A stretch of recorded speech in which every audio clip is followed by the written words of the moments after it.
People who have survived an attempted murder, what is your story? I delivered a pizza to a house just outside of the city. On the way back, I stopped to help a car that pulled over in front of me with their hazard lights on.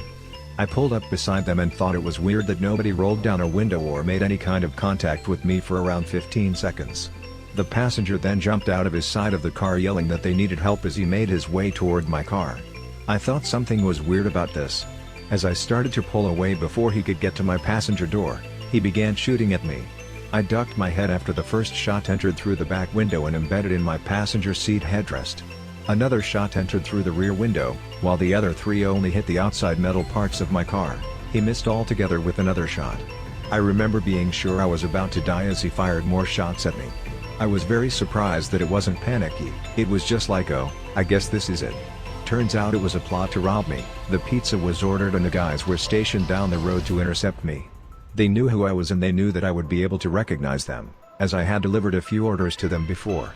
The guy wasn't wearing anything to cover his identity, which leads me to believe that he would have shot and killed me if he would have made it inside my car. By the next morning they had all been arrested. The shooter was found guilty of attempted murder and sentenced to 40 years in prison. He later appealed that sentencing because there was a word wrong in the jury instructions. He won the appeal and ended up being sentenced to 10 years, and was released November of 2010 after 5 years. The remaining 5 years were to be served as parole/probation. He was arrested twice for parole/probation violation when he was only a couple months away from total freedom. I laughed. My brother is a drug addict, and he held my dad and I hostage saying he was going to kill us after he pulled out a gun. He fired it at the upper wall/ceiling at first to show us it was a real gun, and my mom was by the front door and able to run out. I wasn't 100% sure he noticed I was still inside, so I had run into the only room that locked, which was the bathroom, and hid behind the toilet. I eventually let him know my location by begging him to let us go, and we wouldn't call the police. He said he'd drag me out by the hair and shoot me first if my dad didn't give him any money. Eventually, my dad had convinced him there was money in the basement that my mom had hidden, and I ran out the front door. It was a single-level house. My mom was on the phone with the police from a neighbor's house. What was scariest is that we were in a pretty rural area that had turkey hunting in the woods behind us. I heard a shot from the woods and assumed it was my brother murdering my dad. I had lived in a lot of fear up until that point anyway because my brother was generally violent and scary. Took me a long time to be healthy again. I'm kind of a small person, but I still managed to lose a ton of weight and still haven't been able to sleep well. It's been almost 13 years. My parents wouldn't let me tell the truth on the police report, so I didn't write anything out or sign anything. My brother wonders now why I can't look at him or why he couldn't hug me on my wedding day. Mom attempted to murder me and my sister when we were younger. She was going through a psychotic episode and pretty suicidal, and I said the wrong thing that set her off. She chased us down to the basement with a knife. We ran into my room and my sister hid in the closet while I tried to fight my mom off at the door. She was trying to push it open while I was trying to push it closed. It was a back and forth struggle until she put her hand in the door. I think she was trying to engage my non-violence because she thought I wouldn't shut the door on her hand, but I slammed the door over and over again until her fingers broke. Meanwhile, my dad who was in the house finally came downstairs to check in what was happening. Mind you, this all happened very fast and my dad has a habit of zoning out when my mom gets in her episodes. He ended up pulling her off of the door and my sister and I ran out of the house and jumped in our van. He drove around the corner and turned off the lights and we all ducked down in our seats to hide and stayed there until my dad saw her drive our other car. My parents moved to Mozambique during the mid-90s. I was around 8 at the time and started going to school there, a nice private one, can't complain. My father was working for the Red Cross in Chimoio, so we had a comfortable life. One day, before arriving to school with a friend of mine, some sketchy guys stopped us, offered a whole bunch of money to just take some small box to a white van that was parked at the end of the street, not even 100 meters away. My lucky day, I guessed. It actually was, but for different reasons. When I was going to go grab the box, my friend grabbed me by the shirt, pushed me, and started running, screaming, something I didn't understand in Shona, the local dialect. That moment was when it clicked. The moment I looked back, the guy had already vanished. So, wherever you are, thank you, Shude, I will never forget you. Neighbor stabbed me in the chest because I hit him over the head twice with a 10 pounds weight to try to stop him stabbing his wife. However, I'm fat and the knife didn't go deep enough through my breast tissue to do any damages. Yay for being fat. He's still up for attempted murder though. I feel like I am very late to the party, but my uncle was attempted murdered by random and pure bad luck. He was living in a high-rise and some crackhead pressed every single buzzer. Someone let him in out of laziness / not caring / wanting the buzzer to stop.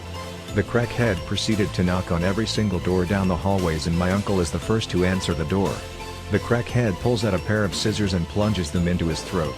The crackhead then nonchalantly walks out of the building and says to a passing couple, "You should probably call the police because I just murdered someone." He was picked up very quickly, and my uncle survived. For a year or two before his epilepsy killed him. A little bit of background: here we use Telegram to buy drugs. We have this big group with lots of dealers, very sorted, very handy. So I just got home from college and parked my car on the street. It was about 2300 hours and I was just sitting and browsing my phone. At some point I got into Telegram to read some work-related messages when suddenly a guy opens the passenger door and tries to get in. I'm trying to push him out and he's like, "SHH. You better not," and points to the driver's window where another guy was standing pointing a gun at me. He gets into the car and from the back another guy comes in, so now there's 3 of them, one on the passenger seat, one by the driver's window which by now opened the door and putting the gun to my head, and another who was sitting in the back and was pointing a knife to my neck. At first I got really confused and I was like, "What the fuck, guys?" The guy next to me started talking about money I owe them and started searching my car. I told them they're mistaken and he was like, "I saw you browsing Telegram, so don't shit me." At that point from some reason I got really calm, as I do not do drugs and I don't owe nobody money. I tried to explain that I was just reading work messages, but the guy with the gun got really mad and hit me with the gun. He tried to pull me out and the dude next to me stopped him and said there's an easy way to check, so he took my phone and started going through everything. At some point he got into my messages with my mom, my little sister. He was checking where do I work. He got into the gallery and found pictures of my dog, and that's when I worried the most. He said to his friends, "Look how cute his dog is, ain't it? You love your dog, do you?" And I didn't reply. Few minutes later and he finds nothing. Then he explains me that they supplied some guy 4K worth of weed and he never paid. Next he says sorry and they're off. My sister's adopted brother, it's complicated, had his throat slit by a hitchhiker and was kicked out of the car and left for dead on a country road. Luckily no arteries we hit. He tied his t-shirt around his throat and managed to walk/crawl to a farmhouse to get help and survived. They caught the guy and he went to jail. New scar and a husky voice was the outcome. Hopefully this counts. I live in an extremely rural area. My dad was super abusive. He did a lot of bad stuff like stomped my mom's head into a sidewalk when she was 5 months pregnant. Fast forward to when I was 8 years old, he decided to bring the girl he was cheating on my mom with, to their house, to beat my mom. My mother fled to our only neighbor's house to call the police because he cut the phone lines. He left to take his side chick home, so my mother went to get our important documents. He came back starting beating on mom again and said he was going to kill us for calling the cops, and they show up while he was getting his rifle. They arrested him for domestic violence and he got a slap on the wrist because my uncle, his brother, worked with police force as a dispatcher and made it all go away. My mom was completely broken down mentally from brainwashing for years and under heavy influence from his family that it was her fault and they should work it out. They ended up sweeping that under the rug, and the fact that he raped me from 2 years to 7 years.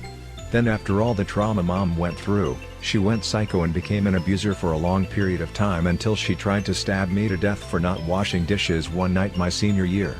I got away and put myself into debt to go to college to escape that. Years later she started to recover from what he did and I forgave her. I guess the silver lining was that I learned even the sweetest, kindest people can crack under the right circumstances. We may have survived that, but he absolutely destroyed our mental and physical health. Sometimes I wonder if it would have been better to die than to live with the aftermath. It's been hard. So I had seizures when I was younger, so the fact that I remember this is amazing to me.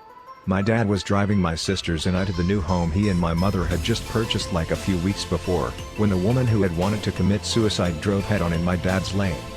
I remember him switching to the opposite lane a few times, and each time the woman would switch as well, still driving straight for our car. We didn't get hit and cops were called and explained that the woman was trying to kill herself. I don't know what happened to the woman, but I mean I lived. My family and I didn't have any injuries, but we were pretty shaken up. It really wasn't an attempted murder, more like an attempted murder. I have an autistic brother who I was closer to when we were younger. I went upstairs to his room to use his computer, because our other brother broke mine. He quietly left, and I didn't think anything of it. He returned shortly after, and when he opened the door my grandma stopped him and dragged him down the stairs. Turns out, for a long time my brother had voices telling him to kill me. He didn't want to but was so tired of hearing the voices and he was just going to kill me to get the voices to stop. My grandmother had worked with mentally ill patients before, so when he went downstairs to get the pair of scissors she saw the look in his eye and knew what would happen. He was sent to some fancy hospital for the mentally ill kids in Chicago. He hated it there. I forgave him and all that, but we've never been really close after that, obviously. Thanks for watching Team Astro. If you've loved the video please consider subscribing. Like and share the video and support us. Fun fact before you leave. Chewing gum while you cut an onion will help keep you from crying.